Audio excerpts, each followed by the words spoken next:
if I give up, it means I never tried my hardest. To me, it was like giving up wasn't an option. If I'm gonna fail, I want to fail, not because I gave up, but because I genuinely wasn't good at what I did. The only people that fail are the ones that give up.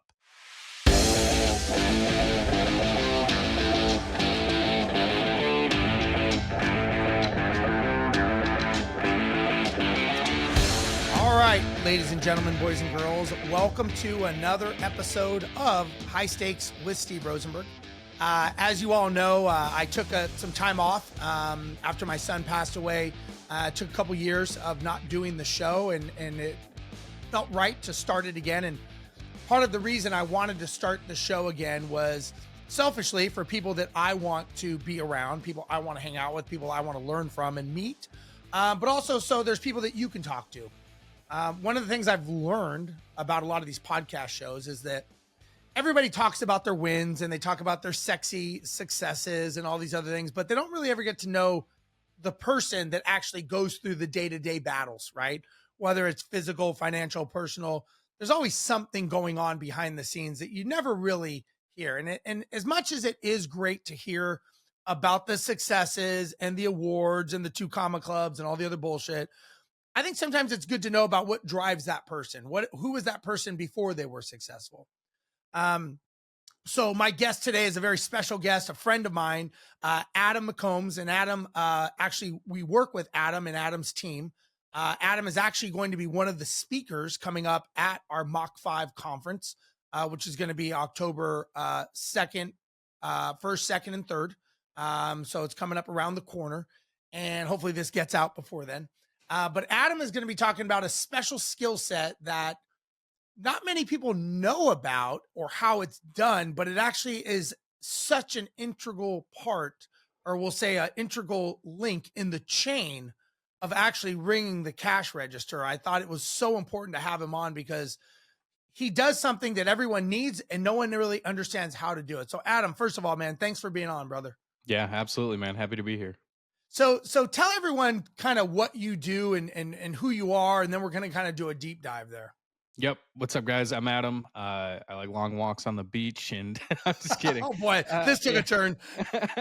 No, I work with all different companies, such as Steve and other companies, on building out their outbound sales departments or appointment setting departments, setter departments, SDR departments. It's all the same thing with different names. It all means the same thing. So, essentially, what our teams do is come in and build out a department if it doesn't exist, to take care of leads that aren't being called, or if a department already exists, figuring out how to optimize and make it better. And really what our job is and what our guys' job is to come in and get appointments booked for companies. That's what we do. We don't take the sales calls themselves. We talk to the leads and qualify them one step further than maybe something like marketing might do, and see who's a good fit for whether it's a service and a good fit for that service, whether it's an in-person service, an online service, doesn't matter. Making sure that they're a qualified lead and we can actually help them with what they need help with, getting that appointment booked, and then on to the next one. So high input, sometimes small volume, in the sense of you might get 1,000 leads and 10 of them are good. So our job is to find those 10 good ones and make sure that they're actually being taken care of. How do you get it? How'd you get into something like this? It's such a niche thing. Yeah, it's actually a crazy story. So I was in person, like, retail sales. I used to sell high end diesel motorhomes and fifth wheels and things like that, and I was pretty good at it. And to toot my own horn, at least, some people might say, "Hey, he was really bad," but no, I thought I was pretty good at it, and it was a cool job. But man, working dealership hours is rough. I mean, I was working 80 hours plus a week, and I worked for a pretty large dealership up in Buffalo, New York, where I used to live, and we represented a lot of big brands. So we had to travel all over the country. I mean, almost on a monthly basis. I was working 80 hours a week, excuse me, in person, or we'd be down in Alabama or Mississippi or Georgia or Pennsylvania, or, I mean, I can name all these places that we had to go. So I was freshly married at the time, or about to be freshly married, and then eventually was married and trying to start a new family, working 80 hours a week and hardly ever home. The juice wasn't worth the squeeze. Yeah, money was all right, but other than that, I didn't have a personal life. It was hard to build a relationship with my fiance, now wife, and I was just like, man, I got to find a way out. So I didn't really have a plan to get into the space that I am in now. I really, this wasn't planned whatsoever. It was more of God said, "Hey, this is what's going to happen," and I just said, "Sure, let's do it." So a friend of mine, it's actually kind of a funny story. He's younger than me, and I was on Instagram. This is when I cared more about like kind of material things, and he posted like a brand new photo of a Tesla on one of his social media pages that he just bought, and I'm like, shit, like what is Josh doing? Like he's younger than me, and he's crushing it. Seems happy. He doesn't live in Buffalo anymore. Which, if anybody doesn't know Buffalo, it snows 8 months out of the year. The bars are open until 4 a.m. and that's all they have. And that's you either stay there for your whole life or you leave. And so he left, and he was obviously doing great. So I gave him a call. I was like, "Hey, what are you doing?" He was like, "Sales." I was like, "Yeah, great, man. Like me too." Like, what do you mean? He was like, "Marketing." I was like, "I don't know what that means." And he just ends it with, "You'd be really good at it." And that was it. And like 8 more months passed of just the misery of dealing with a relationship that is supposed to be new and happy, not being where it should be because of like not being able to be there as a husband and as a friend and as just the person you know you need to be, and just because you feel like you're trying to provide. So anyways, I'm at my wedding, and fast forward to there, and he's there as well, and I was like, man, like what are you doing? Like tell me more. Like I don't know what marketing sales is. I don't know what that means. And he says, yeah, man, we just we do marketing and things like marketing consulting. And now I'm even more confused because I'm like, what? I have You're no idea. mixing words here. I don't know what Yeah, you're saying. yeah, I was like, so like, like I don't know, like what is that? He's so vague with it. He's just like, yeah, man, you'd be great. So like that was the conversation again. It was the exact same conversation I had like 8 months previous. Few more months pass, and I see he makes a post on Facebook and says his company's hiring, and I called him immediately, and I was like, "Get me a job," and he was like, "Well, you'd have to move to Tennessee." I was like, "Done, no hesitation." My wife wasn't too happy about that. I was like, "Hey, babe, what do you think about moving to Tennessee?" Her first response, without hesitation, "Absolutely not." It's like, ah, well, there goes my hopes and dreams. So I talked to the company that my good friend was working for, and I didn't know it at the time, but they were one of the largest online marketing consultancies in the entire world, and I didn't think anything of it. So when they interviewed me, they were like, "Yeah, we'd love to offer you the job." I was like, "Cool, yeah, I'll think about it. Like, thanks for giving me the opportunity. Like, maybe I'll do it." And I have no idea what I was saying. Yeah, maybe to where the person that interviewed me that said like, uh, most people don't really get this far, and if they do, they don't really turn down an opportunity or say they're just going to think about it. Like they're excited and like grateful for this opportunity.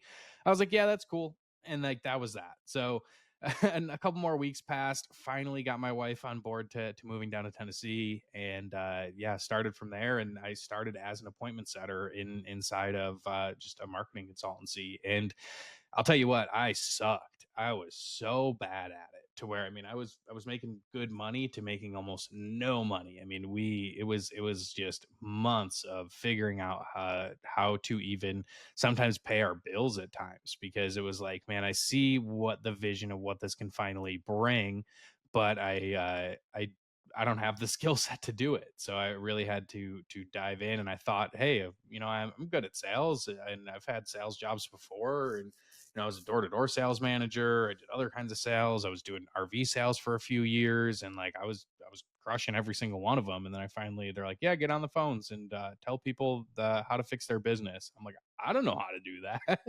So yeah, it was a rough, at least probably first 6 months. Like if I was in a manager's position looking at me, I probably would have fired me, because it was that bad. But that ended up changing after it took about 8 months. Well, it took about 6 months, and then I finally started to figure it out, catch my groove, and then luckily was able to figure it out from there. So I set appointments for a good 8 months. I did well over 7 figures for that company in that time frame. They promoted me to just like a sales closing role, which I did for a little over about 2 years, 2.5 years. I did like $3 million in that 2 year time frame, which was super solid.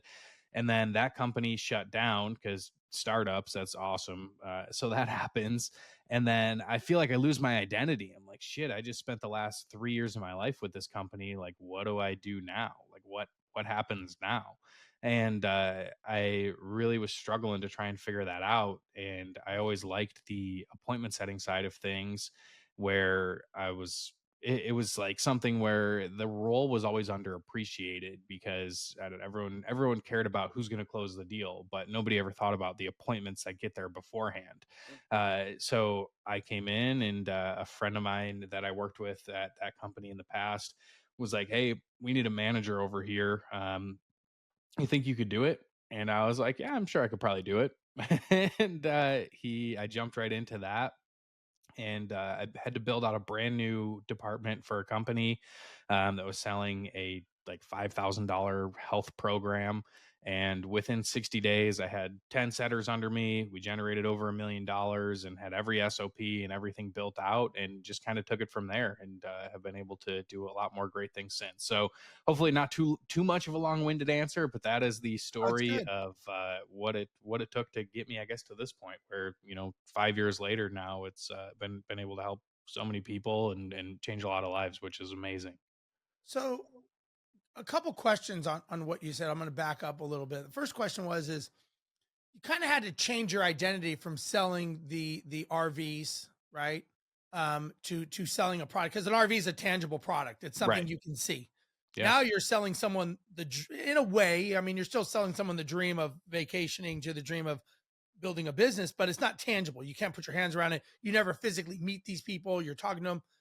How did you change your perspective of going from that person selling a physical product to now you're selling someone something that you've never even seen either? Yeah, yeah. I mean, it's how do I go from selling something that they could drive across the country to some information, Yeah. basically? Man, that was the hardest part, is like, having to understand the back end of what really works and like what actually makes a successful business. And I would say the big thing is like, when you sold RVs, we had hundreds of RVs on the lot. You don't have to have conviction towards the RVs. It's like, what's going to fill your camper, or how many people do you have? How many people do you need to fill it up? What can your truck pull? How much money do you have? Here's all the prices of everything. Like, let's see what works. You don't have to have conviction towards that. It's like, let's just plug and play and get somebody excited about wanting to go camping. And I think because there was always such a lack of conviction for what I was doing, it's like, yeah, it paid the bills. I was awesome. But uh, that lack of conviction trying to carry over mixed with no knowledge is what really, I think, was part of the struggle, right? Of how to actually sell something. So yeah, the identity excuse me, the identity had to shift to really, man, if when you're in a role, a sales role for a company, like a 1099 sales role, you're your own business, but you get to operate under that owner's expense, which is a blessing and a curse, because you don't have the upfront costs, but you get the back end success sometimes. So a lot of it was, how do I change internally to understand how to, one, think like a business owner now rather than think like just an employee. And then the backside of it is like, how do I genuinely go in and in a short of period of time learn what actually works and what isn't going to work, and why people are struggling with what they're struggling with inside of their business, and that really being able to go through and like, almost in a sense, like, how do I build out my own business to be successful like these people want, was what helped build that conviction towards that shift. So man, it was a lot of internal, like, hey, how do I be a business owner now, going from a 20 something year old, that just sold shit and made money, to how do I think like a high performing 7, 8, 9, 10 figure business earner, so we can actually help those people become those people. And that was the biggest shift, was like the conviction. I would say the conviction, all in all. Yeah, something that you said that kind of made me think a little bit was that when I think of selling an RV, right? When you think of selling a product like that, you're selling a dream. You're selling someone who's happy. They're going in there, maybe they're retiring, they're thinking of going with their family, they're thinking of this. They don't really have per se a problem that is grinding them into the ground. When you talk to a business owner, they are, I don't want to say desperate, but they have a problem. You are basically trying to come up with a solution and establish trust that you're not going to rip them off and you actually are going to be able to provide a solution. So, one, you're selling happiness. There's probably already a trust level just them walking on at to a degree. Hmm. But when you're selling up, like many people, when these salespeople are selling something, like you're selling to business owners that have a problem. I would imagine there's a trust deficit in the beginning, and then you've got to still solve their problem, right? How, Hmm. how did you how did you mentally do that shift? Yeah, that's the hardest part because whether somebody opts into something for a reason, right? Whether they understand what their problem is or they don't understand what their problem is, or they're just seeing 1,000 ads of people telling them they have a problem and they have to try and figure out how to fix it. It's definitely tough. I mean, it's everybody. You walk into a space where it's perceived, at least on the front end, that everybody's an expert, and that's really easy for businesses to then get ripped off and then get scammed because there are just a bunch of people out there that aren't good at what they do in any way, shape, or form. Right. But they are sure good at marketing and messaging. Sure. But the back end, it falters. So yeah, man, the hardest part to that is really just caring. Like you genuinely have to care and you want your clients to succeed. And if you don't, and if you're just there for uh the paycheck itself, like you're never going to beat the person that actually cares and wants to come in and understand, just kind of like you said, like you're selling a dream with an RV, but like there's a dream behind somebody, a business owner with a successful business, and like Right. knowing how to align their inputs to get to those outputs is really what makes a difference for whether it's a new salesperson coming into a space like that or just any reminder to anybody in sales at all. Like there is a vision that this person has that they're trying to achieve. Your job is to align it the best way and just care enough to ask the right questions. And I tell my team all the time is like, if I do a call review with them or something, it's like, wow, you really, like, they have processes that they follow and different things to say to people. But it's like, wow, dude, like you really just listen to check off your boxes and moved on rather than like trying to listen to understand what this person really wants. So when you can have that shift and you understand is like someone wants to get to their destination. It's not like our narrative that we're trying to push. Like these people that opt in, we're calling them out of the blue. They didn't ask to be put into like a sales process. They kind of did when they opted in, but like not once that call happens. They weren't expecting that call.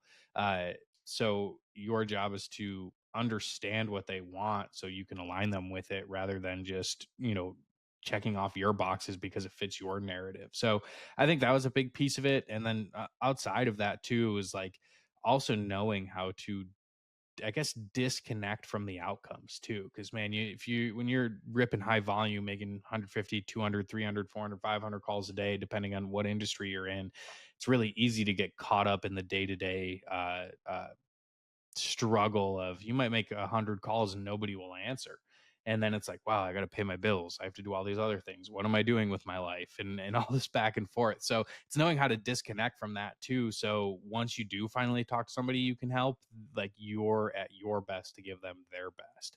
And that's, I think that was even part of the identity shift of like thinking like a business owner and not just thinking like an employee. Oh, interesting. Um, when you were after you transitioned to the sales role, um, and as you said, you weren't very good at it in the beginning. Did you ever like have moments when you were ready to quit, but you just didn't for whatever reason?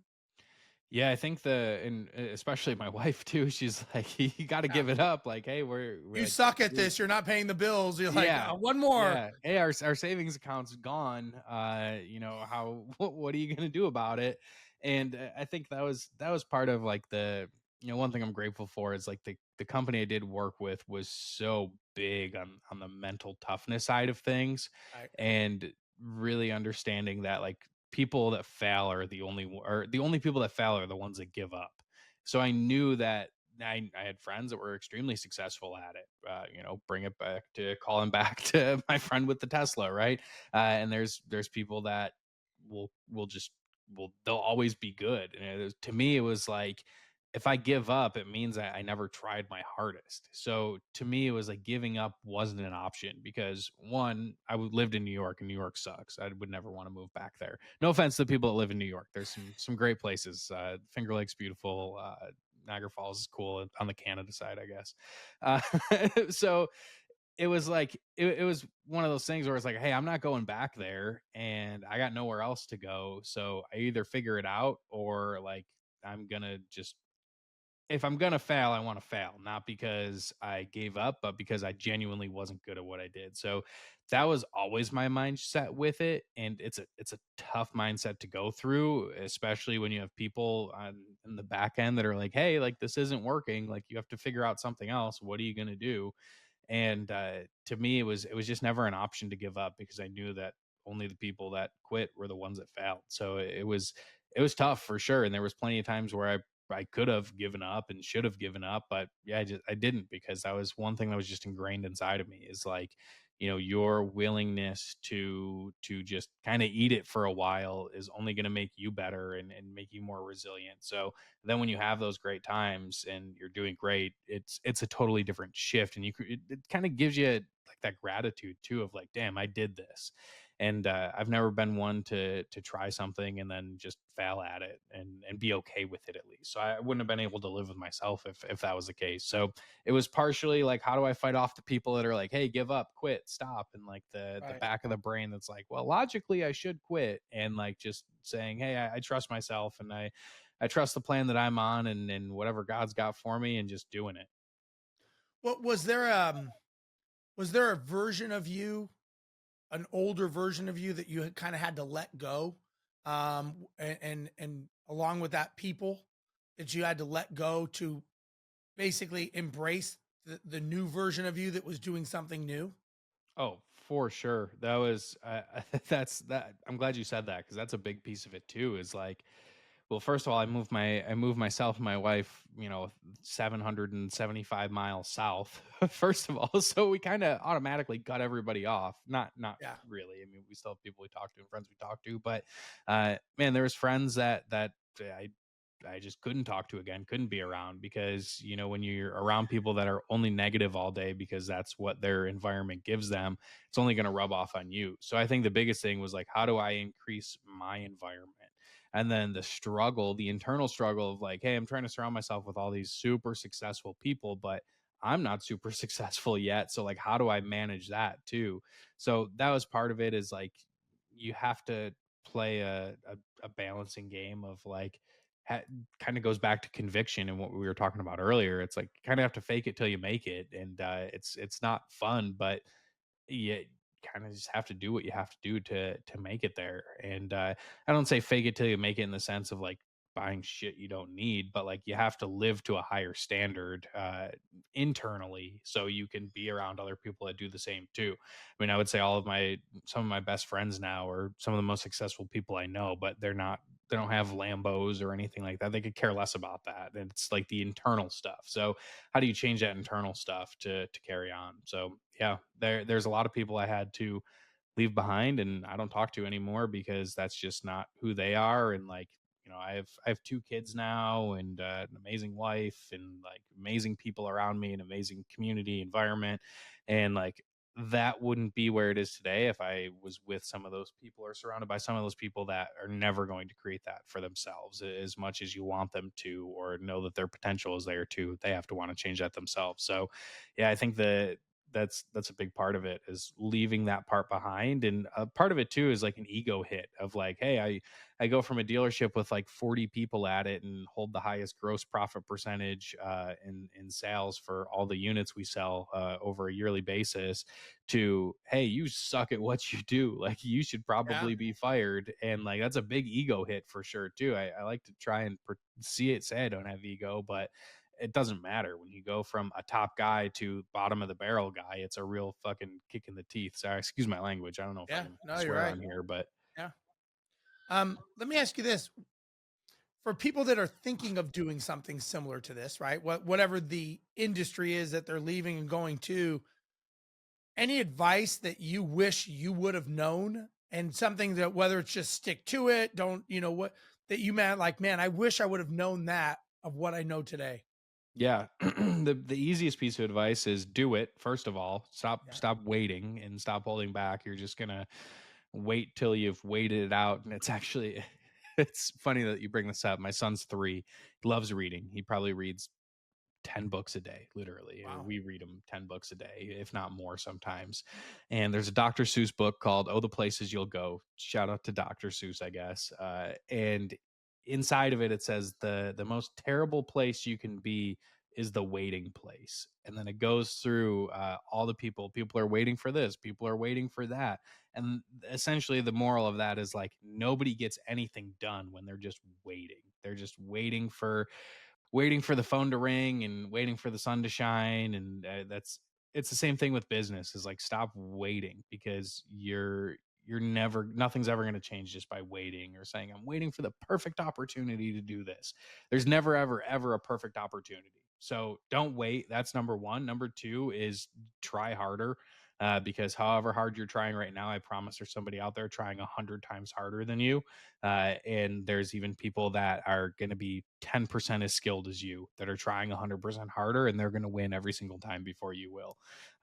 That's a big piece that if I knew that, or somebody told me that earlier inside of my career in this online space and sales in general, that would have made a big shift for sure. And yeah, don't give up. Obviously, like you get knocked down, you got to get back up. That's just the way of the game. You're gonna fail more times than you're gonna win, but when you overcome that, you win big, which is a great thing.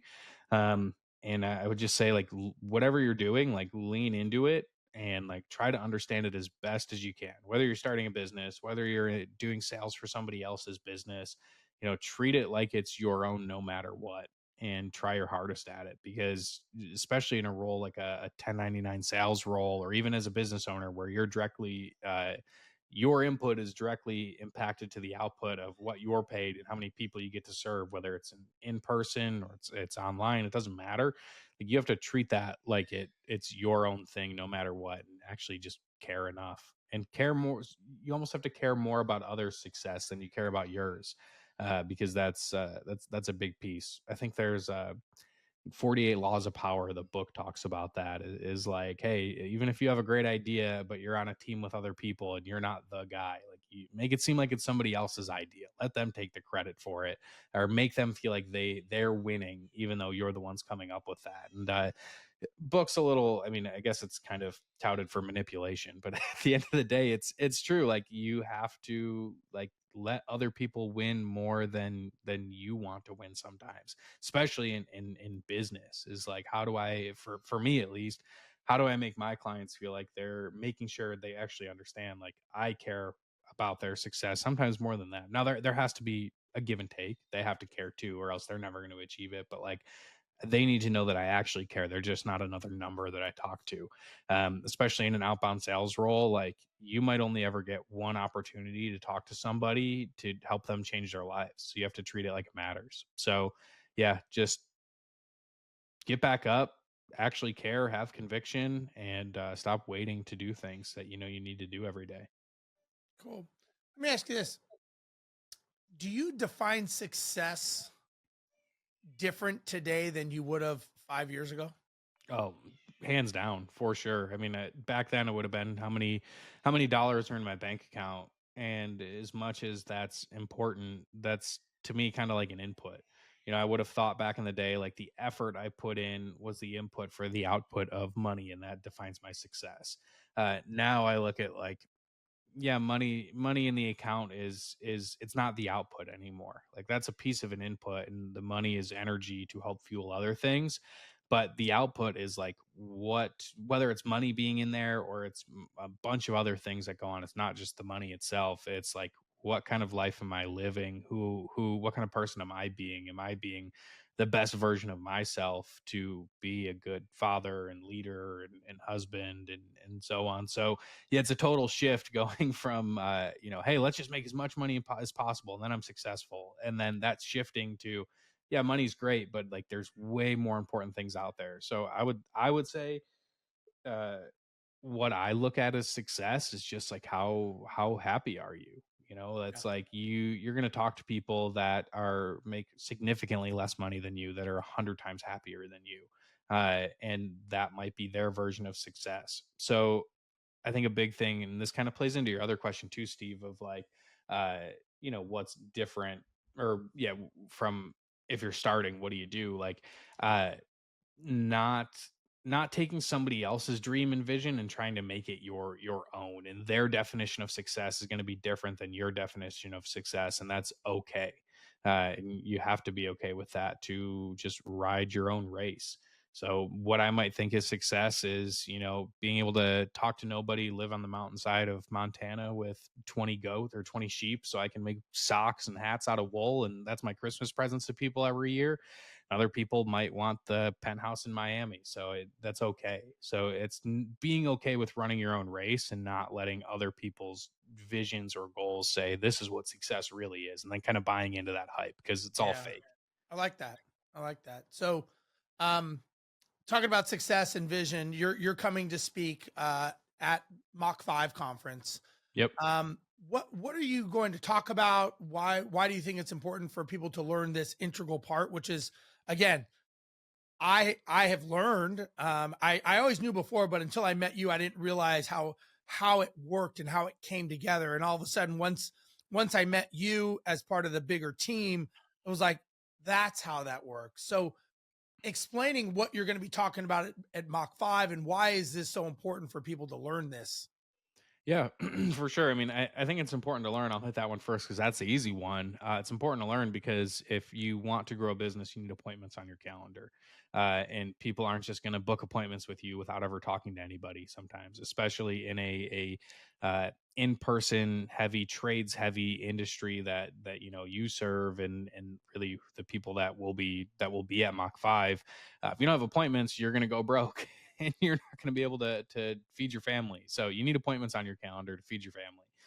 But more of what I'm jumping into and going to be talking about and teaching about is, whether you have a team that does, your sales, whether it's just yourself going at it and you're just trying to build your company up, having appointments matters. But depending on where you're at in business, your input is going to be different. Your time constraints are going to be different. So I'm going to go jumping in and really talking about the processes of like how to get appointments booked without you having to just be on the phones all day. There's processes in place, there's automations in place that can help get those appointments booked for you, to keep the calendar filled while not just having to be hammering the phones every day. Or if you have a sales team, how to help them get more appointments booked for themselves without them just having to be there every single day. Or if they're busy on calls all day, no chance to get more appointments booked for themselves. What can be done to help that and help with that? Because at the end of the day, it doesn't matter if you're brand new or you're experienced and you have a multi-million dollar business. You need appointments at the end of the day. So yeah, without teasing too much. That's kind of what I'll be going into is like what are the systems and processes that are going to autonomously book appointments that convert. Yeah, and I think, just to put it together for people, it's going to be Nick Carlson is going to be talking about making funnels, basically getting people interested online with what you do, getting them intrigued or inspired enough to actually pick up the phone and call or click on the link. Once they click on the link, the question is where do they go? Yep. Right. And that's where you come in, and they click on the link, they fill out a form. What happens? How is that magically put on and not only are they put on the salesperson's calendar, but first of all, are they the right person to go on the sales calendar? And as we know, getting them to show up, from, if they're calling at 2 a.m. because they're upset or angry, to actually saying, on Monday, like, oh yeah, I've got that appointment.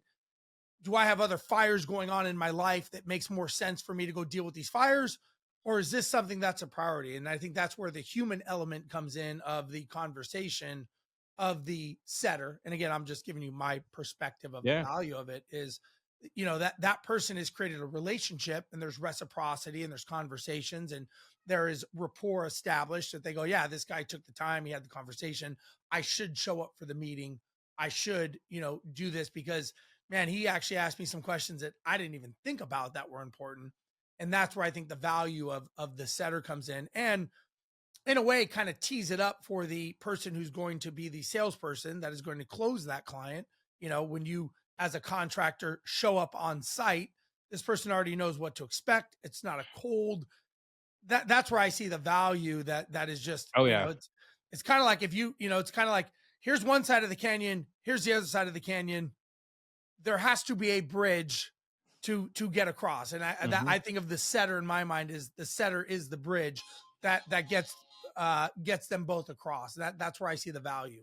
Yeah, completely. That's exactly what it is what's the in between stuff. Everyone talks about marketing and sales, but like what helps marketing, what helps sales? It's funny because the role is kind of a bit of both. It's kind of like the Yeah. client acquisition piece without the conversion, I guess.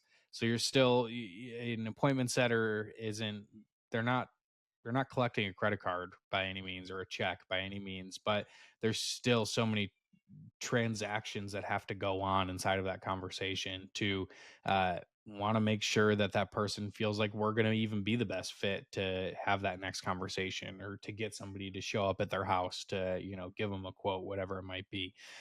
So yeah, it is. The bridge analogy you made was phenomenal. You're full of them. I'm full of analogies. I'm full of them. So, well, Adam, brother, thank you so much for coming on today. And I love hearing people's stories because everybody has a story. Everybody has a failure. Everybody has a success. And I just think it's important that, I appreciate you being vulnerable enough to talk about yours and the challenges because everybody has them. Unfortunately, I don't think everyone talks about them, but we all have them. And so I think Yeah. that, you coming on, talking about them being real is very important because they go, oh, these guys are just like me, right? They have the same struggles and trials and tribulations. So again, I look forward to seeing you as always in person at Mach 5.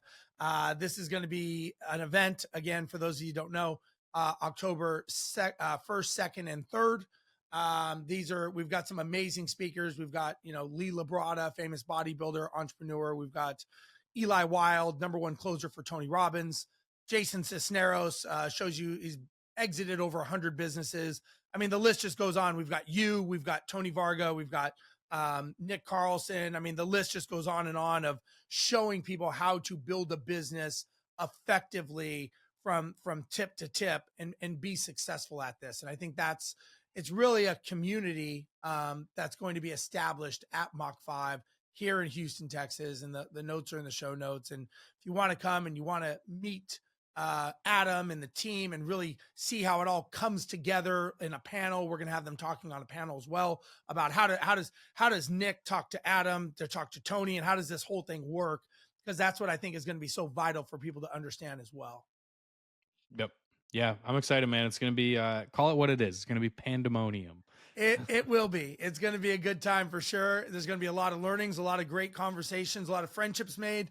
Again, selfishly, I want to get all of you and everyone else in the same room so that we can all hang out, create friendships, create memories, and go from there. So, Adam, dude, thank you so much for taking the time, brother. I enjoy having you on, talking to you all the time. You always have such a refreshing perspective on things. And for those of you, appreciate you watching, listening to High Stakes with Steve Rozenberg. And don't forget, if you want to know more about Mach 5, the link will be in the show notes. You can look it up online. But it is going to be in Houston, Texas, October 1st, 2nd, and 3rd. And this is the thing that will probably change the direction of your business and probably your life. So if you want to come, you want to get in the right room with the right people, this is where it's at. So Be there. Yeah, be there. So on behalf of Adam and myself, thank you all for joining us today, and we'll see you guys next week on High Stakes with Steve Rozenberg. See ya.